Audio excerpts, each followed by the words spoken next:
Bonjour à tous, nous poursuivons les halachot de Gviat Milvé lorsque le moment arrive pour récupérer les sous d'un malvé, d'un prêteur, et l'emprunteur essaye de gagner du temps, soit en disant qu'il n'a pas, soit, comme on va voir aujourd'hui, dans Siman Kouf, un emprunteur qui demande un peu de temps pour s'organiser.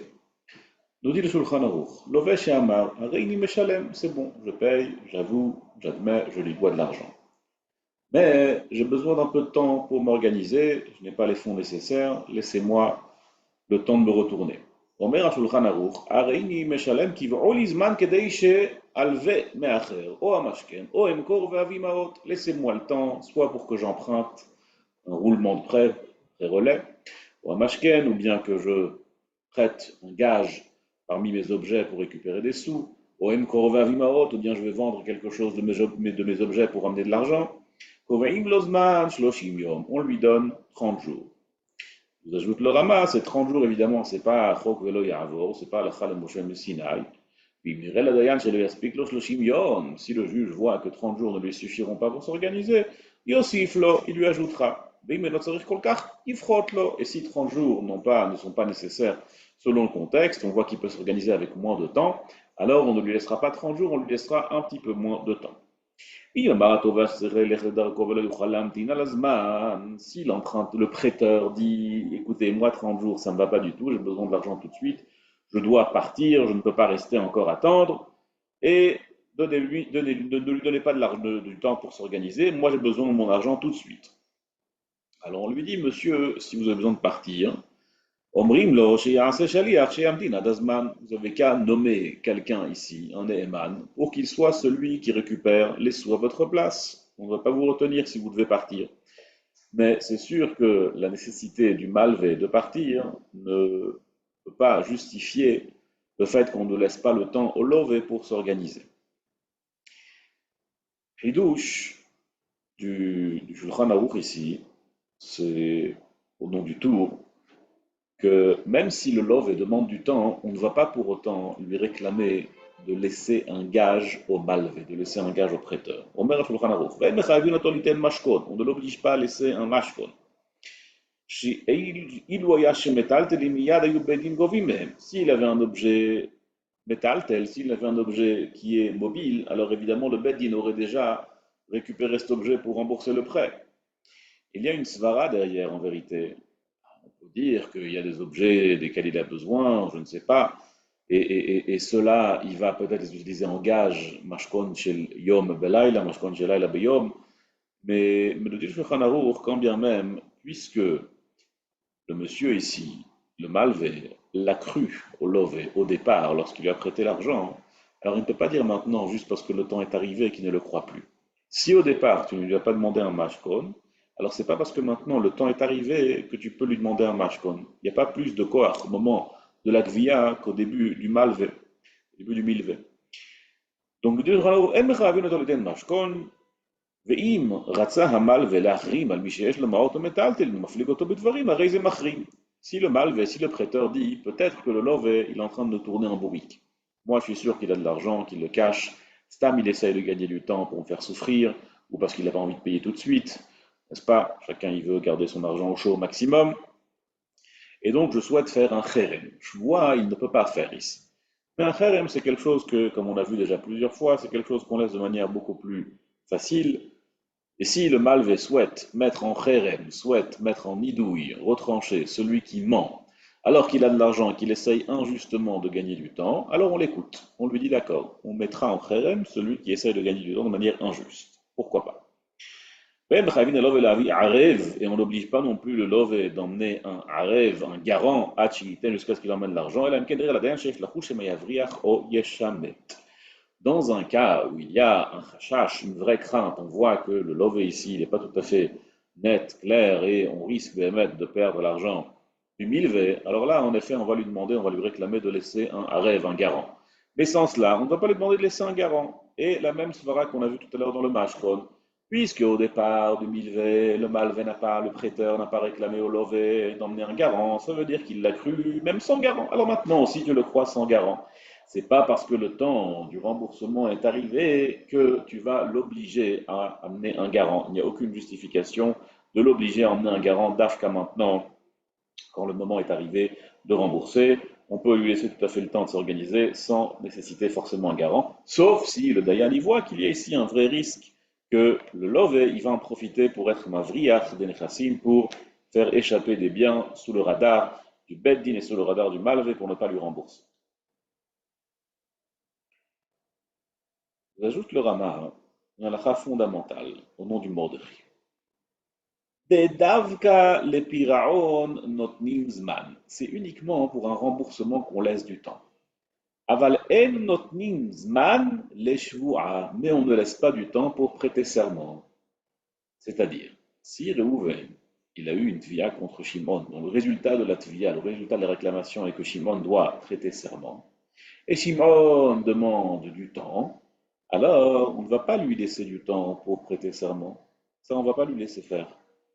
Et là, Beyom Aknissa Rishon Yesh Lo Liishava. Le premier jour où le Beddin se réunit, premier jour du Beddin, tout de suite, il devra prêter serment.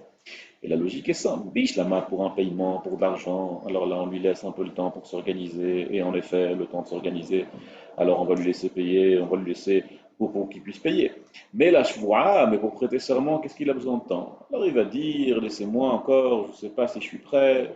Non, pour ça, non. Il n'y a aucune justification de laisser du temps pour autre chose qu'une chevoie. Suivant cette logique, nous ajoute le Rama encore une halakha.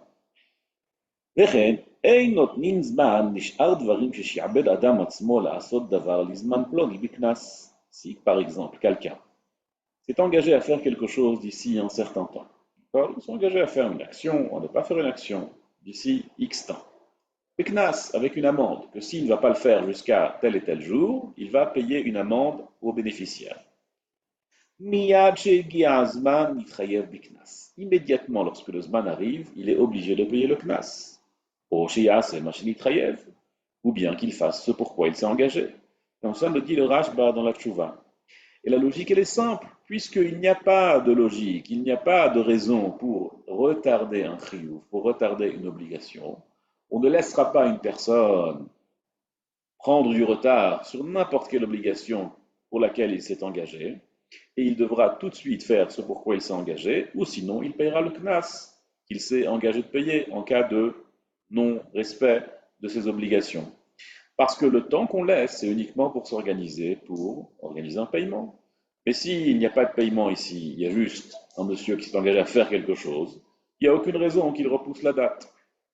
Mikan, que lorsque on fixe une date pour quelque chose, il faut respecter ses engagements. Quelque chose d'ilchatique, on voit qu'il y a nafkamine l'alacha, et si on ne respecte pas l'engagement, il faudra payer le knas pour lequel on s'est engagé. סעיף ב' dans סימן ק' נותנים לשולחן ערוך יש אומרים שהקובע זמן לפירעון חובו והגיע הזמן אין נותנים לו זמן אחר. Jusque là on a parlé d'un cas où le zman il est un zman automatique. C'est-à-dire, nous on connaît le klal que stam alvash, loshim yom, n'importe quel prêt, il est de 30 jours. Donc lorsqu'arrive le temps du remboursement, le lov il demande encore un peu de temps pour s'organiser, le beddin lui laisse parce qu'on laisse le temps au lovim de s'organiser pour avoir de l'argent, pour pouvoir rembourser le prêt. Mais qu'en est-il lorsque le lov et le malvé ont déjà décidé d'une date ensemble? Est-ce que là aussi on va lui laisser du temps? Ou est-ce que non, le fait qu'ils se sont mis d'accord ensemble sur une date de remboursement, ça veut dire que la date elle est terminale, il ne pourra plus récupérer encore un peu de temps? Sur cela, il y a une machloket rishonim. Il y a une machloket entre le tour, et avec lui se tiennent Rabbeinu Hananel, le Baal HaItur, le Rashba, versus le Rif et le Rambam. Le Tour et le Rabbeinu Hanan et le Baal HaItur et le Rashba, ils pensent que même dans un cas où le monsieur il a été couvert Azman le Pira Ochovo, Vegi Azman Notnim lo Zman Acher, on ne lui donne pas plus de temps. Pas même, mais dans un cas où le Malv et le Lov se sont mis d'accord sur une date, la date elle est terminale. Ils ne pourront plus récupérer encore du temps, il ne pourra pas demander au Ben encore un sursis pour s'organiser parce que c'est lui-même avec le Malv qui a décidé de la date. Ils se sont mis d'accord pour une date de remboursement, il ne peut plus demander encore un sursis. Contrairement à Stamalvar Shloshimion pour lequel il peut demander lui. Et Shomrim Shegam, la Zenot, Nimzman Shloshimion, ça c'est le Chouk, le Rif et le Rambam. Et Nous disent le Shoutarif et le Rambam qu'on peut lui donner encore du temps, même si le Lov et le Malvé se sont mis d'accord sur une date, on lui laissera encore un sursis pour s'organiser. dit le Rambam, אפילו בא ותבעו 30 יום קודם הזמן, מכל מקום צריכים ליתן לו 30 יום מיום הזמן. Donc, pour l'instant, on a vu une marloquette entre le Tour et le Rif, grosso modo. Le Tour pense que dans un cas où le Lov et le Malvé se sont mis d'accord sur une date, on ne lui donne pas de sursis. Le RIF, il pense qu'on lui donne, oui, du temps, même s'ils se sont mis d'accord sur une date pour le remboursement. Vient le Mordechai avec un hidouche.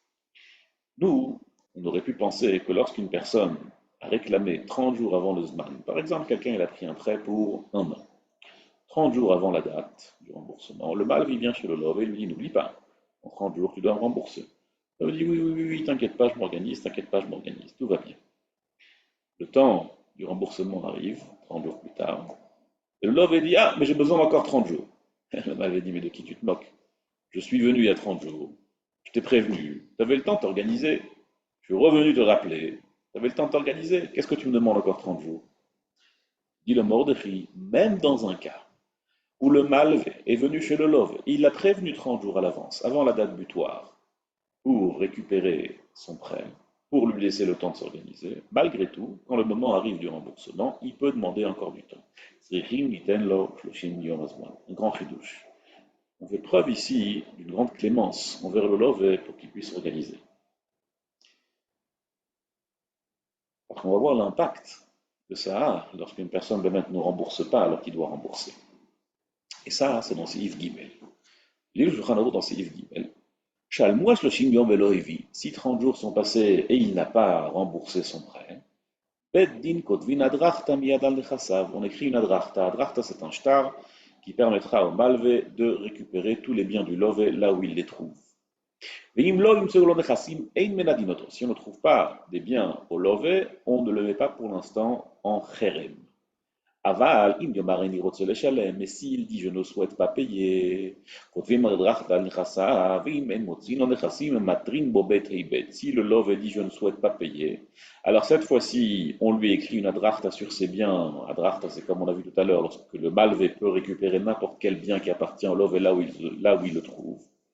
Et s'il n'a toujours pas trouvé de bien après cette adrachta, matrin bobet heibet, on le prévient un lundi, un jeudi et un lundi, on sort une achraza, on sort une déclaration comme quoi on va le mettre en cherem, en idoui, ve'achar menadinoto, ve'omed ad shieshalem lo o ad shit'on she'en lo klum v'yishava al ze. Il restera en idouille jusqu'à ce qu'il les rembourse ou jusqu'à ce qu'il prête serment qu'il n'a rien. Imamad benidouyo 30 yom ve'lo tavo le'atir nidouyo menadinoto 30 yom. Et si, à nouveau, il n'a pas remboursé au bout de 30 jours, malgré les 30 jours de nidouille, on le met encore une fois en nidouille.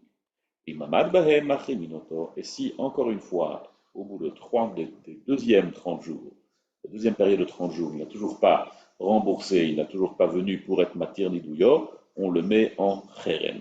Les différences entre kherem et nidouille se trouvent dans Yoredé Asiman Chin la Médale, comme le dit Shulchan Aruch, et ce n'est pas ici qu'on va apprendre toutes les différences entre kherem et nidouille. Mais une chose est claire du Shulchan Aruch, que lorsqu'une personne n'astame pas quoi payer, mais il ne dit pas je ne veux pas payer, alors on ne le met pas en kherem, parce qu'un love qui n'a pas de quoi rembourser, il n'a pas de quoi rembourser. Voilà un saut. On peut le mettre en kherem pour autant.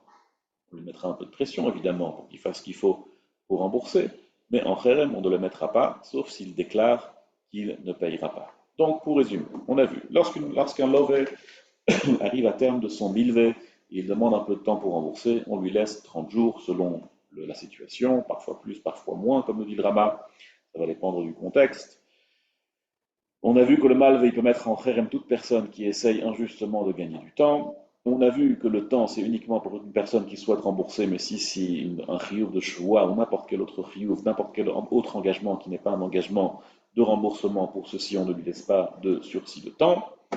On a vu aussi qu'il y a une grande marloquet rishonim dans Shulchan Aruch si une personne elle a déjà défini une date de remboursement entre le lové et le malvé. On a vu la chita du tour qui pense qu'on ne lui donne pas un sursis, mais la chita du rif elle est qu'on lui donne un sursis. Le Shulchan Aruch a l'air de trancher comme la première chita, qu'on ne lui laisse pas de sursis. On a vu que le Rama il a l'air de trancher comme la deuxième chita, à tel point qu'il dit que même si le malvé est arrivé 30 jours avant le moment du remboursement et il l'a prévenu, malgré tout on lui laisse encore du temps. Donc, le Rama a l'air beaucoup plus lax.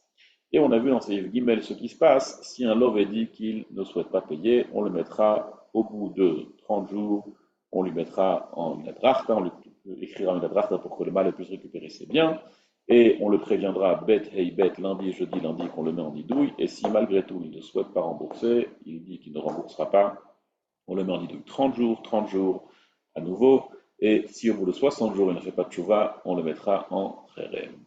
Kol touf, et à bientôt.